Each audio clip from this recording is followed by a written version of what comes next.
Hello, folks.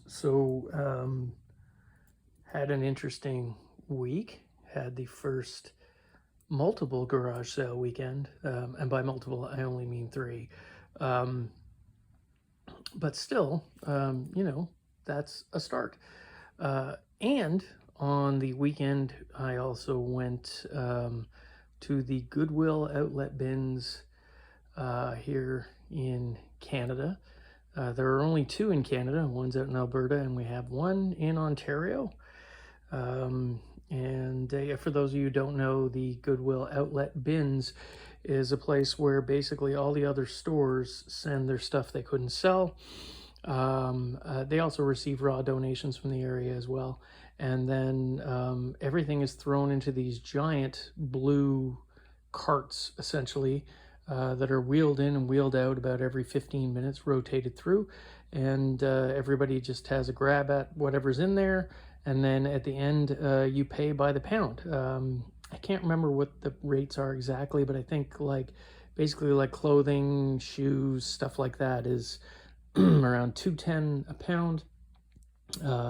It drops down if you go over 20 pounds. I can't remember what that rate is. And also the other stuff, I'm not very good. I don't even have my receipt with me right now. But things like books and heavier things and are a lot less. I spent about 60 some odd dollars. Mine is mainly in hard goods and collectibles. My wife ended up spending like 177 on clothes, shoes, and other things like that. Yeah, it was a lot. It was like basically the entire back of a minivan entirely filled to the roof with various bags. Didn't get any crazy finds. I did get one of my favorite finds at the bins ever, and I'll show you that in a minute. But it's hit or miss. Sometimes you can have incredible luck. As I said, there's a video in the past. If you scroll through my old videos, you'll see there's one where I found what is essentially an $800 record turntable with a tone arm, the actual arm on it, which was a replacement one that somebody upgraded to, and that tone arm on its own can fetch another $600-700. And again, I probably paid less than $10 for the whole thing. So you can get some really fantastic deals, but it is hit or miss. But I've always seemed to do okay, and it's kind of fun. I enjoy digging. Some people hate it, some people it's not for them, but I kind of like it, the free-for-all. So we'll start off with some of the stuff. Some of the things I hit were garage sales, which they were okay. I got some surprisingly good things. Again, no home runs, but some really interesting stuff. So we'll start with these little guys here. It's a whole bunch of cowboys and indigenous folk back from the 60s, put out by a company called the Marx company. You can actually see the things right there on the bottom. They did your traditionals, as you say, kids back in the day, the cowboys and Indians. These figures are about a little around 6 inches each. Really well modeled. They're really very lifelike figures. And you can see all of them. They're your sort of your traditional thing. They did all kinds of stuff. They did spacemen, and here are some cavemen that they did as well. I got a bunch of them. They weren't that expensive at a garage sale again. I think I paid $3 a piece for them. And they're not huge money. They usually sell for around 15, maybe $20 for the better ones. This guy with the lasso is pretty. Look at that. I mean, look at his face. That guy means business. You didn't mess with him. Look at him. Yeah. But yeah, a bunch of them. And there's one of the indigenous folks there. Again, look at the expressions, and just the modeling on them is really good overall. But yeah, I picked those up, which was kind of nice. And at the same sale, actually that was one of the things, at the same sale, the guy had some, unfortunately not very complete Star Wars stuff, but he basically threw those in. That one's actually okay. And I'm the kind of guy who's a sucker for anything Star Wars. So, and again, they weren't almost thrown in. One little figure, one good one. But these are okay for parts, or they're starters. So, you know, I'll put them away. And as I find other ones that might have broken parts, you can sort of put one together. Yes, I'm that kind of hoarder and collector. But this has got some nice parts on it. These little connectors here at the end are often missing, so it's nice to have that. The lid for that TIE fighter there, the roof thing, whatever you want to call it, and the battery cover, which is almost always missing, are all there. This one's pretty well stripped down except for the glass on that that's not broken. Oh yeah, it's got its landing leg on there. But there you go. These are all the original ones, and that one's from 1980. This one will probably come in at 78 or 79 on there. 79. So yeah, kind of a nice find. You know, I wish they were all complete and perfect, but you really, really don't find any vintage Star Wars stuff anymore at garage sales. It just doesn't happen. So yeah. And I got some, oh, that one was from the bins. And I got some records at another garage sale. Okay, so this one, The Boyfriends, is actually a fairly valuable record. It's, I believe they're Filipino, and they do like this funk disco, and it's pretty hard to find, and it's you know, it's got a bit of value to it. Nothing much, like around 30 bucks. But yeah, unfortunately no color poster inside. So yeah, but definitely some sampleable funk on there. Vince Guaraldi. It's the green vinyl version. I think it's like a 2018 re-release, and then just a bunch of classic rock and some other stuff. Look, there's The Time, Prince related stuff. This is a great soundtrack, Lesson Zero. It's got stuff on here that wasn't released anywhere, but it's such a weird collection of artists on here. You've got some hip-hop royalty with LL Cool J and Public Enemy. You got Slayer. I think there's a Danzig track on there as well. Yes. So yeah, just a few picking up. Now, the days of dollar records are gone, and the guy had all of these individually priced. But most of them were in the $3 to $5 range, and then when I bought a bunch at the end, he sort of threw the price down. Best find for me out of it all were this Duran Duran Planet Earth UK import single, harder to find.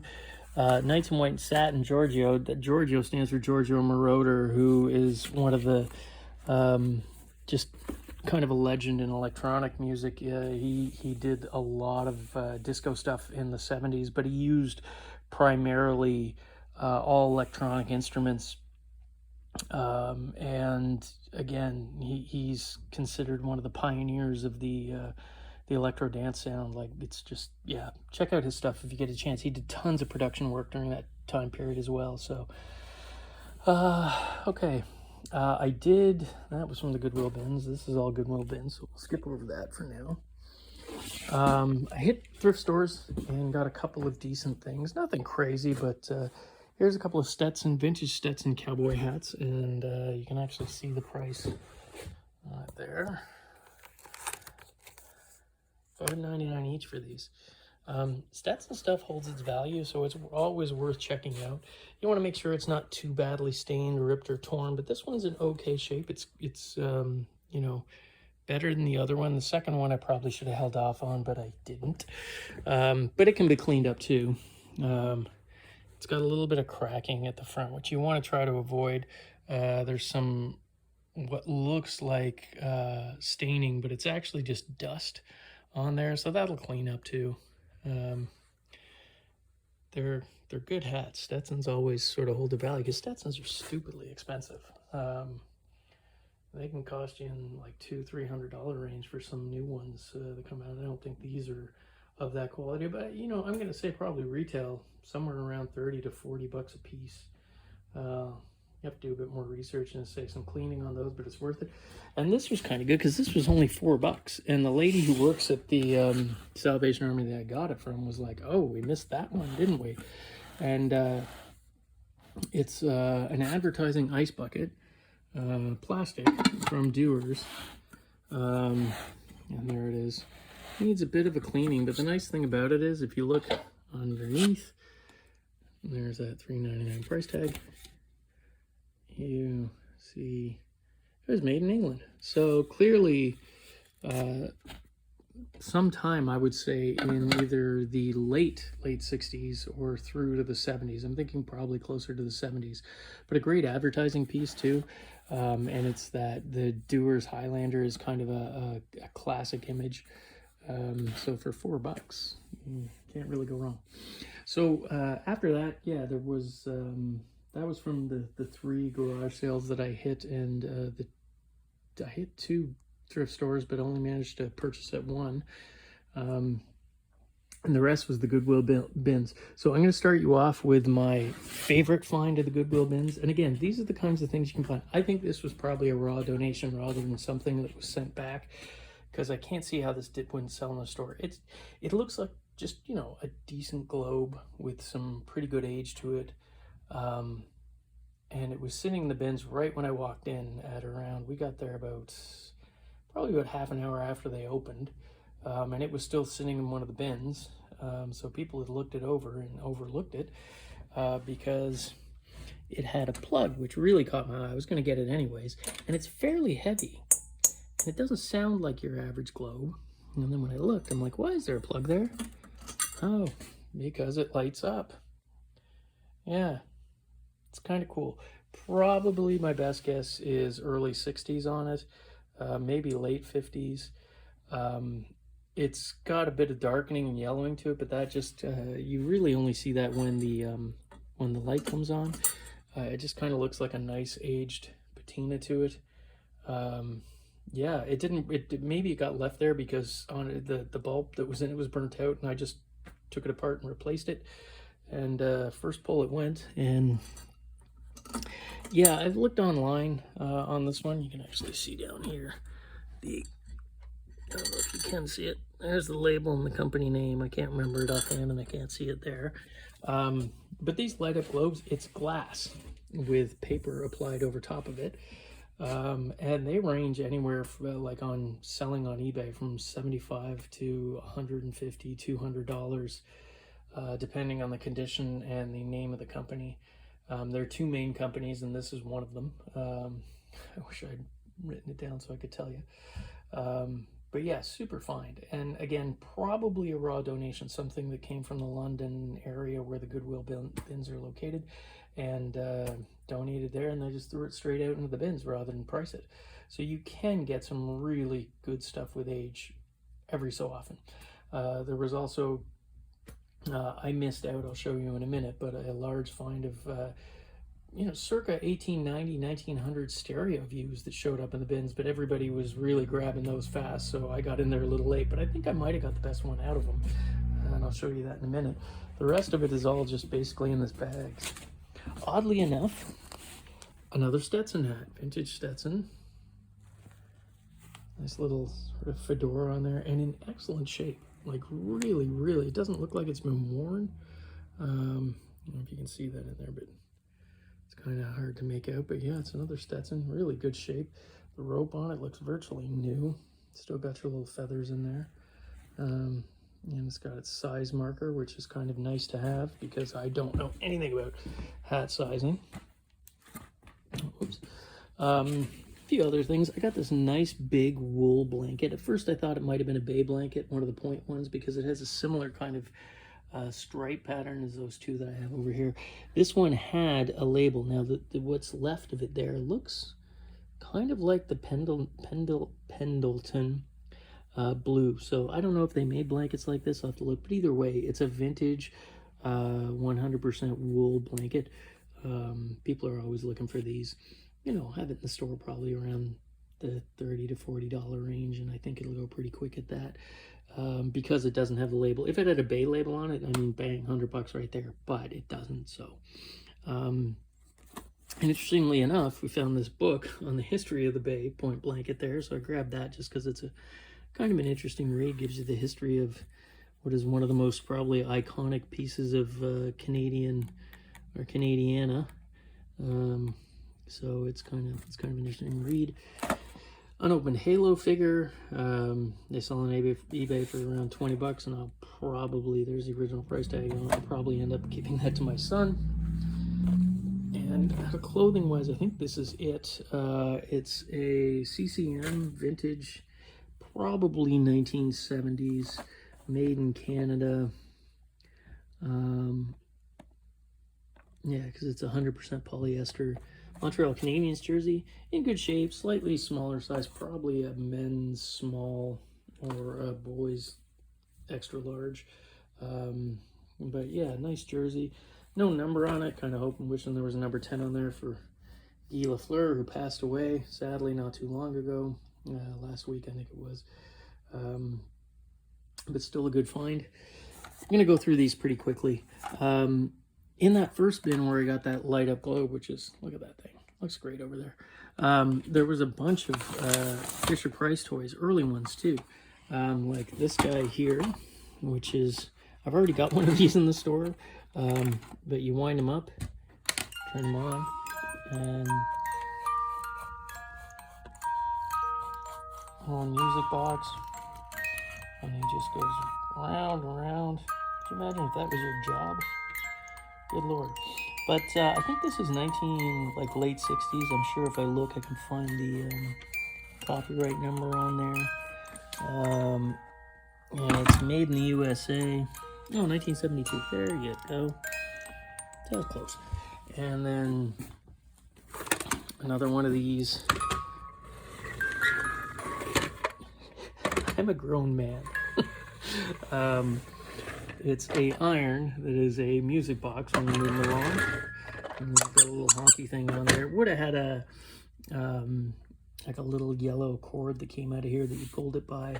And I can't read that copyright on there, but you're looking at probably like late 60s, early 70s.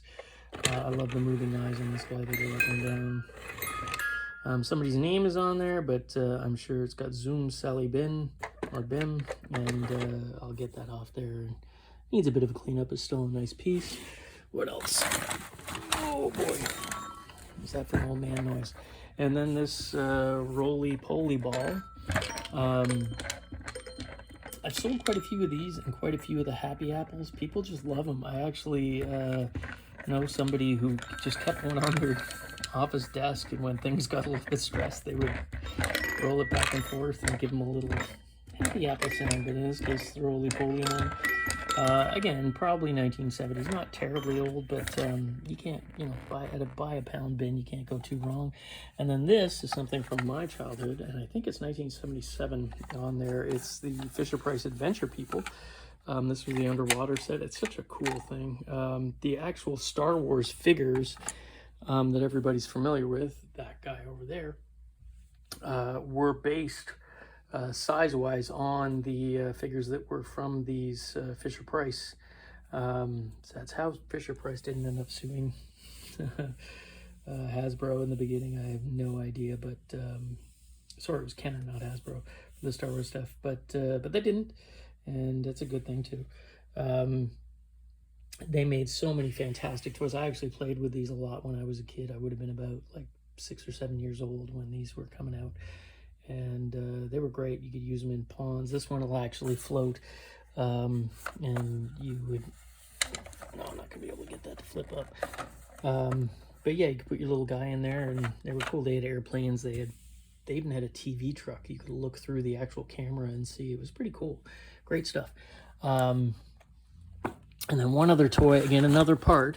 This was at the bottom of the bins. It is broken, clearly, but it's probably good for parts. Somebody might want it. It's a G.I. Joe probably 86 or 87. Yeah, there you go, 86. I'll tuck it. Part of a motorcycle. It's got some parts on there, the wheels, things like that. Somebody will want that for that. And then the rest is just kind of a jumble of cassette tapes. Nice Fugees. Just some Lego. Again, these are things that they're so light, you just throw them in, probably in the end cost nothing, but just like the Lego instruction manuals and things like that. This is a Joe Cool from the cigarettes companies, from Camels. But that's I think it's Joe Cool was the character. And people collect this stuff. This is 1991. It's got a copyright date on the bottom. And it's basically like a drink cozy or like a beer cozy, from what I can tell. But people do collect these things. And again, not huge money, but 15 to 20 bucks on eBay. And when you're paying what is probably by weight something less than $1, you can't really pass that up. So admittedly, you can end up burying yourself in smalls at the bins.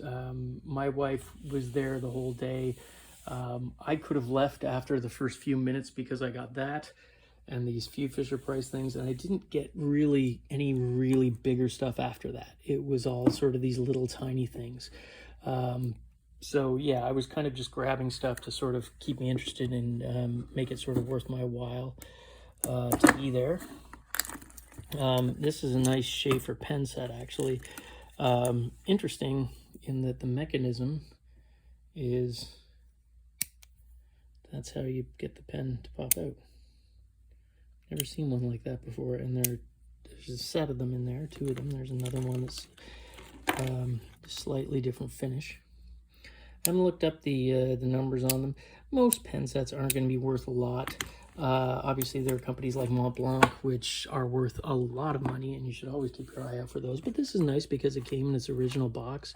2 pens, some refill stuff. And again, probably didn't cost me very much. Here's 2, actually, interestingly enough, I have picked up some good posters there. This one is for the band Pup. It's a gig poster that they played in London, Ontario.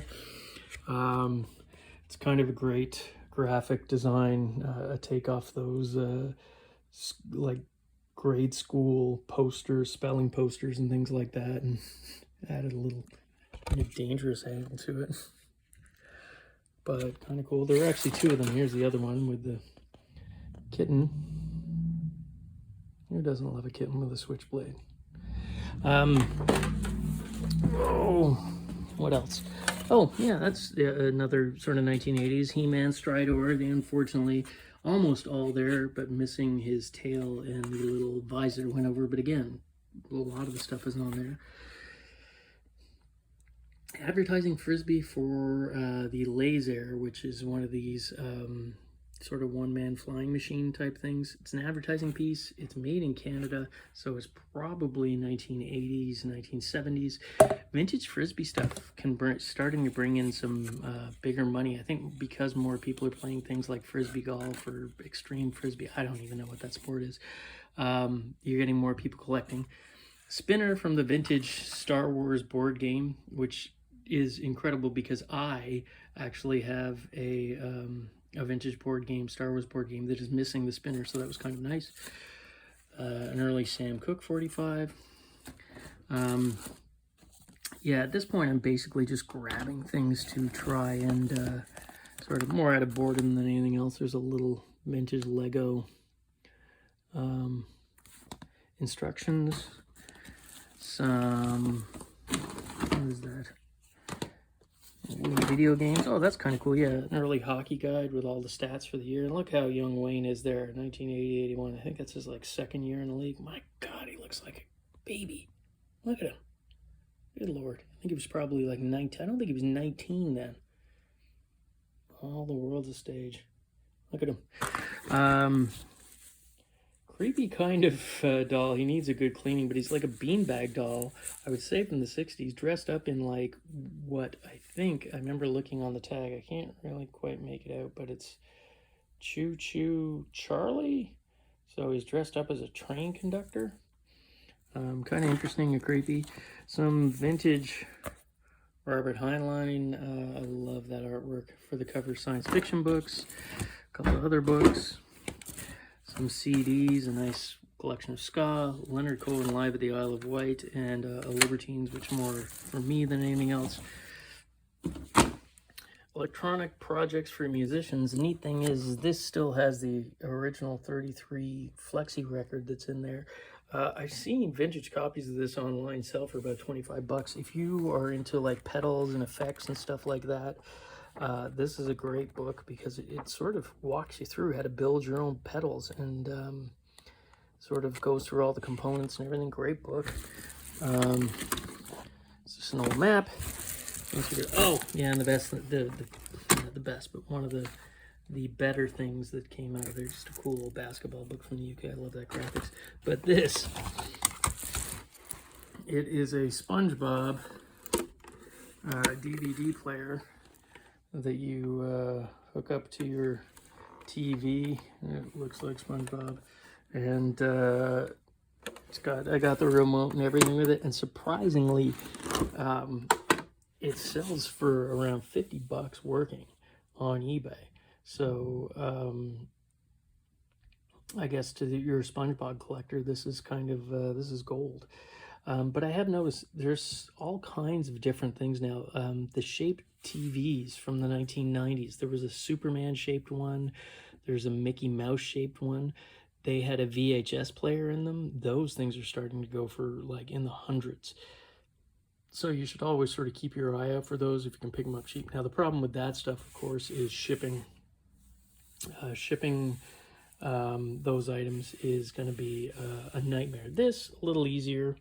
I use a shipping company that actually takes my things across the border and ships them for me because I am close to the border from the United States, using United States Postal Service labels. So that isn't really that big of a deal.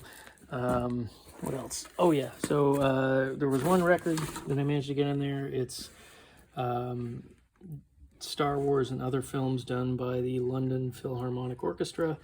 So it's got Star Wars related. This is kind of cool. It's actually from the coronation of Queen Elizabeth, and it was given away by the George Weston Company, which was a big bread company here in Canada. And great images. And tucked inside here was the, look at her, a pretty girl. God, she was. The 1890s, I'm gathering, stereo view. Now, for those of you who don't know, this was basically stereo views. You get a viewer that you place this in, and it has the 2 offset images, and it would create almost like a 3D look, and it was a sensation at the turn of the century. People were absolutely blown away by this kind of thing. So these were widely in circulation. They're great photographic images. Some of them have really rare photographic images, and some of those can go in the like several $100s. This one is probably around $40 bucks. It's a nice image of Queen Victoria. It has what is probably hand tinting on those. This was the only one that I was able to grab, and I think it's probably one of the better ones out of the group. I got really lucky with that. And let's see on the back. Oop, I got that upside down. Can you read it? So yeah, there's some information from it. Yeah, and a cool lot. So that is essentially it for this week. Again, I was hoping to have a GoPro before I hit up the thing. You open? Payment? No, not today. Oh, okay. Do you want to pick something up? No, I didn't pick that. I didn't leave anything behind yet. No. All right. Well, no, I think not on this week. Well, that's, yeah. I was just gonna check out records, but anytime's good. Yeah, I'm gonna be open tomorrow. Oh, okay. All right, man. We'll see you later. Okay. And that is why I should probably lock the door most days. I totally forgot to do that. So, yeah, that is it for this week. As you can see, I got a bunch of decent stuff. A lot of smalls, a lot of parts things. Those are kind of cool. And my favorite thing of all, I'll leave you with as I go, is this really great light up globe. All right, if you guys want to leave any comments, maybe talk, I told you guys what my best find from the Goodwill bins are. If you have any near you, maybe drop something in the comments about what your best find is. I'd love to hear about it. And if you're not already subscribed, it would be super if you could just hit that subscribe button. Only takes about, what, a couple of seconds to do it. And hit that like button as well, as the kids say. All right. Hope you have a good week and find some treasures. Cheers.